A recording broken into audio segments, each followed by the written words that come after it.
নমস্কার, আমি স্বাতি। আপনারা দেখছেন নিউজ ইভেনাই বাংলা। চলুন শুরু করি আজকের খবর। বৃহস্পতিবার বিকাল 4:30টার সময় ঘর থেকে বেরায়। ঘর থেকে বেরানোর পর তারপরে ওকে ঘর থেকে দুটো বাচ্চা ডেকে নিয়ে যায় যে চল খেলবি। সে দুটো বাচ্চা আমাদের পাড়ারই, ওরা ওই দিকটা থাকে। ওরা ডেকে নিয়ে যাওয়ার পর এবার আমার ভাই গেছে, আমরা তো ঘরে ছিলাম, তো আমরা জানি না। তারপরে রাস্তাতে ওরা বলছে আমাদের বাড়িতে এসে যে একটা বাচ্চা আমার ভাইকে বলে চল খেলতে যাবো সূর্যনগর মাঠে বলে, ওরা দুটো বাচ্চা বাড়ি চলে এসছে। এবার আমার ভাইকে একটা ছেলে নিয়ে গেছে সাইকেলে করে, নাকি ওখানে নাকি দেখা গেছে যে আমার ভাই খেলছিল। আর দুখানা বন্ধু ফুটবল যা খেলা হয় ওখানে, তো ওখানে আমার আর দুখানা বন্ধু স্কুলের ওর আমার ভাইয়ের বলেছে যে ওরা খেলছিল, রোহিত খেলছিল, তো আমরা দেখেছি।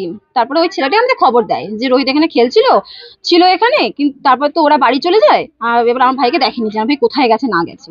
তারপর থেকে আমরা খুঁজতে শুরু করি। যখন জানতে পেরেছি রাত্রি 9টা, যে তার আগে থেকেই খুঁজছি, কিন্তু জানতে পেরেছি যে রাত্রি 9টার সময় যে ওখানে খেলতে গেছিল। তো খোঁজাখুঁজি করেছি, খোঁজাখুঁজি করার পর সারা রাত যত জায়গায় গেছিলাম সব খুঁজেছি, করেছি। আমরা 10টা সাড়ে 10টার সময় পুলিশ স্টেশনে গেছি, লিলুয়া পুলিশ স্টেশনে। ওখানে যাওয়ার পর অতিরিক্ত বাজে ব্যবহার করেছে আমাদের সাথে, খুব বাজে ব্যবহার করেছে। কারণ ওরা বলেছে যে আপনার আগে দরখাস্ত লিখুন, এই করুন সেই করুন, কোনো কথা শুনছে না, গেট থেকে বাইরে গিয়ে দাঁড়ান।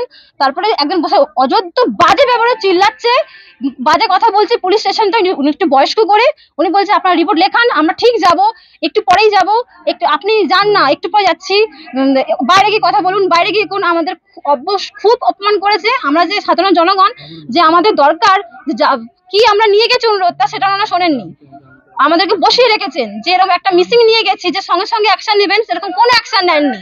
ঠিক আছে, এরকম আমাদের ঘুরিয়েছে। আমরা দরখাস্ত লিখে দেওয়া সত্ত্বেও উনি বসেছেন, বসে বলছেন ফোন নাম্বার লেখো, ঠিকানা বলো, কত বয়স, কি নাম, যাবতীয় জিনিস বারবার খুঁটি জিজ্ঞেস করছেন। করার পর বলছে তোমরা যাও, 10 মিনিটে আসছি, তোমরা বাড়ি যাও, আমি 10 মিনিটে আসছি। এরকম অ্যাটিটিউড নিয়ে কথা বলেছে। ঠিক আছে, এবার আমরা বাড়ি এসে আবার খুঁজতে বেরিয়েছি, ওনাদের আসার কোনো পাত্তা নেই। ঠিক আছে, তারপরে আবার আমার বাবা মা গেছে, তারপর ওনারা এসছেন 12টা 12:30 এরকম সময়। ওরা পুলিশটা এসছেন, তাও টেম্পার দেখাচ্ছে। তনদনক একটু খুঁজেছে সূর্যনগর মাঠে, জলের দিকটা, ওখানটা সব জায়গাটা খুঁজেছে।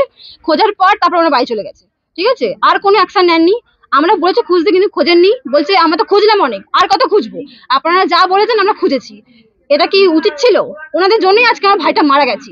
ঠিক আছে, আমার ভাইকে পাওয়া গেছে আমাদের আমবাগানেরই একটা ভেরি আছে মতো জায়গা, সেখানে মাছ চাষ হয়, অনেক বড় বড় গাড্ডা আছে। ওখানেই আমার ভাইকে খালি গায়ে অবস্থায়, শুধু একটা আন্ডার প্যান্ট পরা ছিল, ওকেও পাওয়া গেছে। জলের মধ্যে ফেলে দিয়েছিল। ঠিক আছে, জলের মধ্যে ফেলে দেওয়ার কারণে আর তুলেছে, জেলেরা তুলেছে। তোলার পর ওকে শুয়েছে, ওর হাত পা সিটা হয়ে গেছে, সাদা হয়ে গেছে। ওকে এমন না জল খেয়েছে যে জলে মারা গেছে, গা বডি সব শক্ত, হাত পা এরকম ছিল। হ্যাঁ, মুঠো করা ছিল, হাত মুঠো করা ছিল, পুরো সাদা হয়ে গেছে, এখানটা ছোটপট সাদা হয়ে গেছে।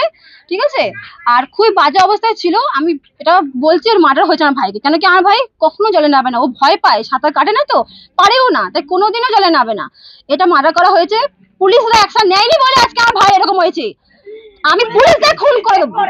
পুলিশরা আমার ভাইকে এরকম করেছে। আমি বলেছি চলুন আপনারা যান না, আমরা আসছি, এরকম বলে চুপ করো, এরকম বলে ওনারা আমাদের বসিয়ে রেখেছেন রীতিমতো। আমরা বসে আছি, দুটো লোকও বসে আছে, কাউকে গ্রাহ্য করে না, বসে লিখে ডায়েরিতে লিখছে। কিছু বললে চিল্লাচ্ছে, কিছু বললে মেজাজ দেখাচ্ছে। মারা গেছে কোথায়? হ্যাঁ, উনি যখন পেলাম বডি, আমরা তো বেরিয়েছিলাম খুঁজতে, খবর দিল রাস্তার লোক যে এরকম একটা পাওয়া গেছে। তাও ওটা 8:30 এরকম সময় হবে।